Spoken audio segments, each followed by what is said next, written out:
বান্দা কোন অন্য জিনিসকে আল্লাহর সমতুল্য করে দেয় তাহলে এটা হবে শিরক। মানে যদি কোন বান্দা কোন জিনিসকে বলে যে যেমন আল্লাহ ঠিক সেরকম এই বান্দাও, বা যেমন আল্লাহর ক্ষমতা আছে ঠিক সেরকম এরও ক্ষমতা আছে, কিংবা এরকম বলে যে যেমন ইবাদতের মালিক ইবাদতের যোগ্য আল্লাহ ঠিক সেরকম এই বান্দাও ইবাদতের যোগ্য, মানে আল্লাহর সমান যদি করে দেয়, সমতুল্য করে দেয়, এটাকে বলা হয় শিরক। তো যদি এটাকে শিরক বলা হয়, তো যখন আমরা মাজার জিয়ারত করতে গেলাম, তো মাজার জিয়ারত করতে গিয়ে আমরা কি যিনি মাজার শরীফে আছেন ওনাকে আল্লাহর সমতুল্য করি? আল্লাহর সমতুল্য কোন মানুষ করে? তাকে আল্লাহ বলে? তাকে ইবাদতের মালিক ভাবে না। আরে কবর জিয়ারত করাটাই হচ্ছে যে ইনি আল্লাহ নয়, তার কারণ যদি আল্লাহ হতে তো এর মৃত্যু হতো না। তো কবর জিয়ারত করার মানে হচ্ছে যে কবর জিয়ারতে ঈমান নষ্ট হয় না, কবর জিয়ারতে ঈমান পোক্তা হয়। যে কবর জিয়ারত তারই হবে যার ইন্তেকাল হয়েছে, আর আল্লাহর ইন্তেকাল হয় না।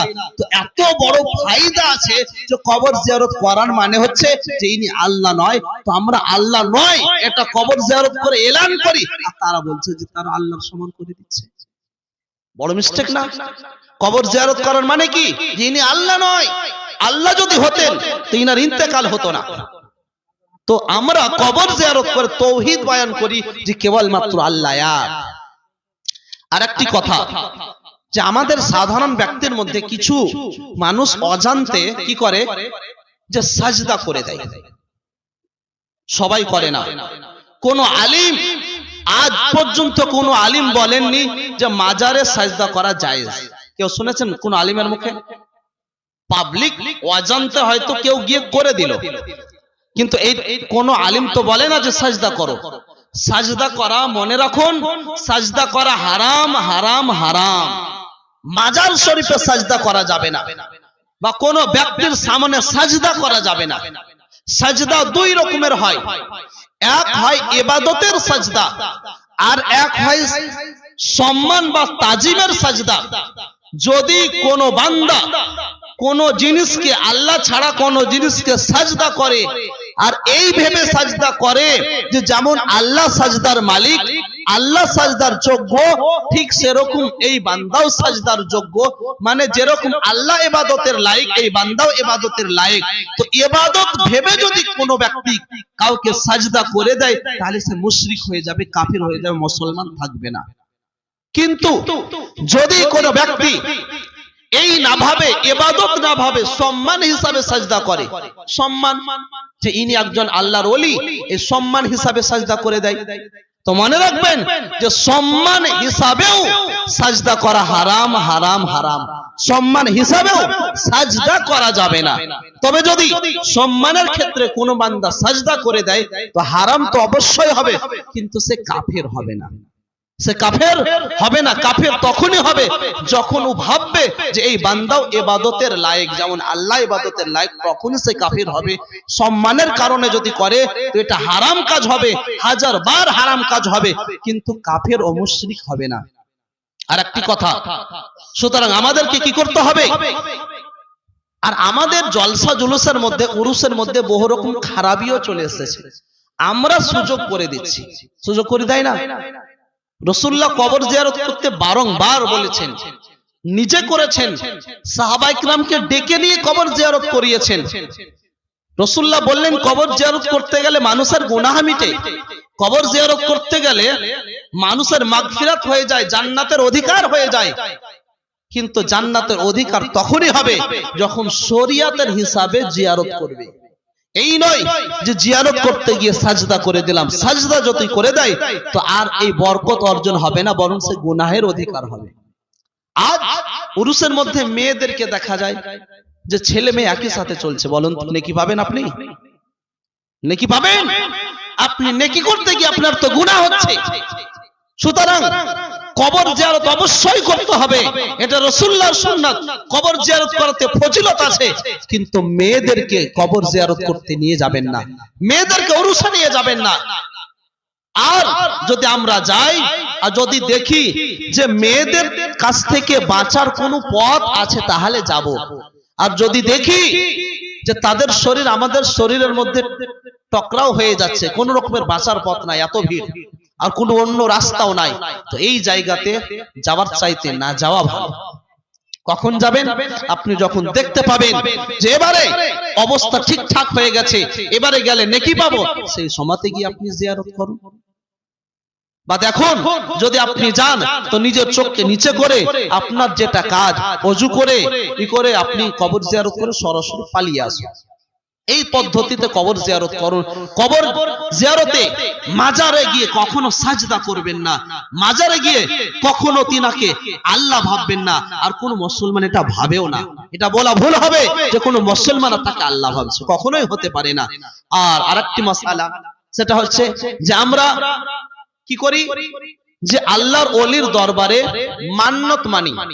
হয়তো আমার ছেলে পারে না, আমি কি করি যে আল্লাহ আমার ছেলের যদি অসুখ ভালো হয়ে যায় বা আমার ছেলে যদি পরীক্ষাতে পাস হয়ে যায়, তো আমি দাতা বাবার মাজারে খাসি দেব। কি বলে? দাতা বাবার মাজারে খাসি দেব। তো এই যে মান্নত করা, তো মান্নত করা জায়েজ কিনা? তো মান্নত দুই ধরনের হয়, এক শারঈ মান্নত আর এক হয় উরফি মান্নত। শারঈ মান্নত কেবলমাত্র আল্লাহর জন্যই করা যাবে, কোনো অন্য বান্দার জন্য করা যাবে না। আর উরফি মান্নত মাজারে গিয়ে করা যাবে, উরফি মান্নত। তো আমরা যে বলি যে অমুক কাজ হয়ে গেলে মাজার শরীফে গিয়ে আমি একটি খাসি দেব, তো এর মানে এই নয় যে মাশাআল্লাহ ওই খাসিটা ওই যিনি মাজারে শুয়ে আছেন ওনার নামে জবাই করি। এটা হয়? আমরা মাজারে গিয়ে মান্নত মানি, খাসি মানি, কিন্তু এটা কি কখনো হয় যে সেই জানোয়ারটাকে যখন জবাই করি তো ওই বান্দার নাম নিয়ে জবাই করি, বিসমিল্লাহি আল্লাহু আকবারের জায়গাতে ওই যিনি মাজারে আছেন ওনার নাম নিয়ে জবাই করি? এটা কি করি? না, করি না। কেন? যে এর হক কেবলমাত্র আল্লাহই রাখেন, কোন অন্য বান্দার নামে জবাই হবে না। তবে কি করি যে আল্লাহর নামে জবাই করার পর সেই মাংস রান্না করে বা কাঁচা মাংস আমরা বন্টন করে দিই, বা সেই বান্দার জন্য, সেই আল্লাহর ওলির জন্য দোয়া করি, প্রার্থনা করি এবং বলি হে আল্লাহ যে আমরা যে এই নেক কাজগুলো করছি, এই নেক কাজের নেকি তুমি তোমার প্রিয় হাবিব, তুমি তোমার এই নেক বান্দার ওলির দরবারে রুহে পৌঁছে দাও এবং তিনার মর্যাদাকে বুলন্দ করো, উঁচু করো, বা এই তিনার ওসিলাতে আমাদের দোয়াকে কবুল করো, এই কথাগুলো বলি। তো যে আমরা মান্নত মানি এটা উরফি মান্নত, আর উরফি মান্নত হচ্ছে মুস্তাহাব, এটা পালন করাও জরুরি নয়। যদি আমি মান্নত মানলাম যে আল্লাহ অমুক কাজ হয়ে গেলে আমি দাতা বাবার মাজারে খাসি দেব, তো এটা মনে রাখবেন যে এই খাসিটা দেওয়া ওয়াজিব ও জরুরি নয়। আপনি যদি না দেন তো আপনি গুনাহগার হবেন না, কিন্তু মুস্তাহাব, যেহেতু আপনি বলেছেন, একটি ওয়াদা করেছেন যে আল্লাহর ওলির নামে আমি ফাতিহা খানি করাবো সেই খাসিটা জবাই করে, তো এই খাসিটা দেওয়া মুস্তাহাব, ভালো কাজ, কিন্তু ওয়াজিব নয়। এটা কি বলে? মান্নতে উরফি বলা হয়। তো উরফি মান্নত ওয়াজিব হয় না, মুস্তাহাব হয়, ভালো কাজ হয়। আর একটি মান্নত হচ্ছে শারঈ মান্নত, শরীয়তের মান্নত। সেটা হচ্ছে কেমন? যেটা আল্লাহর জন্য হবে। যেমন হে আল্লাহ আমি যদি পরীক্ষাতে পাস করতে পারি তো তোমার ওয়াস্তে 2 দিন রোজা রাখবো, বা হে আল্লাহ আমার যদি অমুক কাজ হয় তো আমি 2 রাকাত নফল নামাজ পড়বো। তো এটা হচ্ছে শরীয়তের মান্নত। তো যদি এই শরীয়তের মান্নত কেউ করে তো এই মান্নতটা পালন করা তার জন্য ফরজ বা ওয়াজিব হয়ে যায়। বলেন সুবহানাল্লাহ। তো শরীয়তের যদি যখন মান্নত হবে তো এই শরীয়তের মান্নত পালন করা জরুরি, ওয়াজিব। কিন্তু যে আমরা সাধারণ যে মান্নত মানি, খাসি দেব ইত্যাদি দেব, এগুলো কি হয়ে যায়? এগুলো হয় উরফি মান্নত, যেটা মুস্তাহাব হয়, ওয়াজিব ও জরুরি নয়। কিন্তু হ্যাঁ, এটাও মনে রাখবেন, একটু পার্থক্যটা বোঝার চেষ্টা করুন। যদি এই কথাটি বলে দিই যে আল্লাহ আমার যদি অমুক কাজ হয়ে যায় তো আমি একটি খাসি সাদকা করব, কি বলবে? আমি একটি খাসি আল্লাহর ওয়াস্তে সাদকা করব, তাহলে কিন্তু ওয়াজিব হয়ে যাবে। ও বাবার নামে মান্নত করেছিল, মাজারের নামে মান্নত করেছিল, এটা ছিল মুস্তাহাব, জরুরি নয়। কিন্তু যদি এরূপ কথা বলে দেয় যে আমার অমুক কাজ হলে আমি একটি খাসি সাদকা করব, তাহলে এটা হয়ে যাবে শরীয়তের মান্নত। আর শরীয়তের মান্যত পালন করা ওয়াজিব জরুরি। সুতরাং আমাদেরকে এই কাজগুলো ফলো করতে হবে। রাসূল করিম সাল্লাল্লাহু তাআলা আলাইহি ওয়াসাল্লাম যে পথগুলো আমাদেরকে দিয়েছেন এই পথে যেন আমরা অটল থাকতে পারি। একবার দরুদে পাক পড়ুন, আল্লাহুম্মা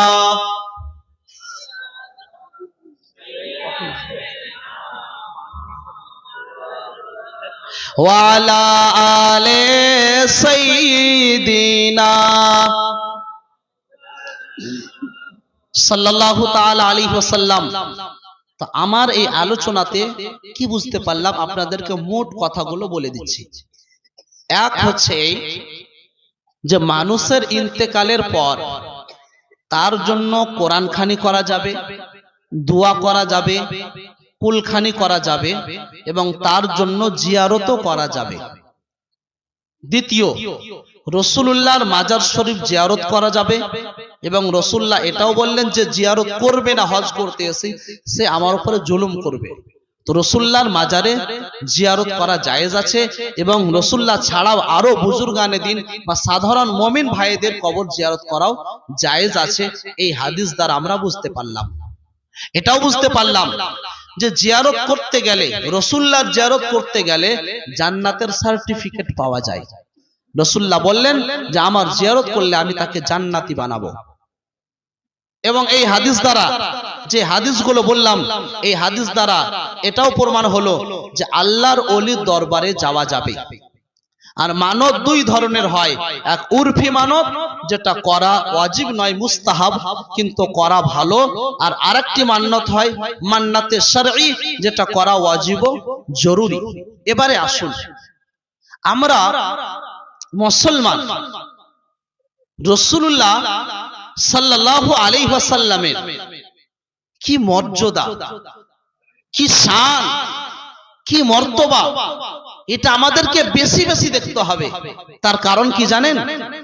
আপনি ইতিহাস উঠিয়ে দেখুন, যখন ইসলামের প্রতি আক্রমণ করার চেষ্টা করেছে তার পূর্বে তারা মানুষের মধ্যে ঈমানকে যাচাই করেছে যে মানুষের মধ্যে ঈমান মজবুত আছে কিনা। যদি ঈমান থাকে মজবুত তাহলে হামলা করেনি, আর যদি ঈমান মজবুত না থাকে তখন হামলা করেছে। আর যদি ঈমান মজবুত আছে তো কিভাবে ঈমানকে নষ্ট করা হয় এই ষড়যন্ত্র তারা চালিয়েছে। ইহুদি, ঈসাই, খ্রিস্টানেরা এই কাজগুলো করত। রাসূল করিম সাল্লাল্লাহু আলাইহি ওয়াসাল্লামের শান ও মর্যাদা কত বেশি জানো? যে রাসূলুল্লাহর প্রতি যে কোরআন অবতীর্ণ করা হয়েছে, আল্লাহ তাবারক ওয়া তাআলা বলেন লাউ আনজালনা হাযাল কুরআন আলা জাবালিন লারাআইতাহু খাশিআম মুতাসাদ্দিআম মিন খাশিয়াতিল্লাহ। যেই পবিত্র কোরআন, যেই কোরআনকে আমি যদি কোনো পাহাড়ের উপরে অবতীর্ণ করতাম তো এই পাহাড় কোরআনের ভার বরদাস্ত করতে পারতো না, বরং এই কোরআনের ভারে পাহাড় চূর্ণ বিচূর্ণ হয়ে ভাপ হয়ে উড়ে যেত। কি হয়ে উঠতো? ভাপ হয়ে উড়ে যেত। কখন? কোরআনের ভার। আর এই কোরআনের ভার কে নিয়েছেন? এই আপনারা একটু ধৈর্য ধারণ করুন, হুজুর আসছেন, হুজুর পৌঁছে গেলেই নিজের আলোচনা ইতি করব, যেহেতু খালি রাখা তো যাবে না। একটু ধৈর্য ধারণ করুন, হুজুরের আসার সময় হয়ে গেছে। আমি যেই কথাগুলো বলছি একটু শুনুন। তো কোরআন অবতীর্ণ হয়েছে কার উপরে? রাসূল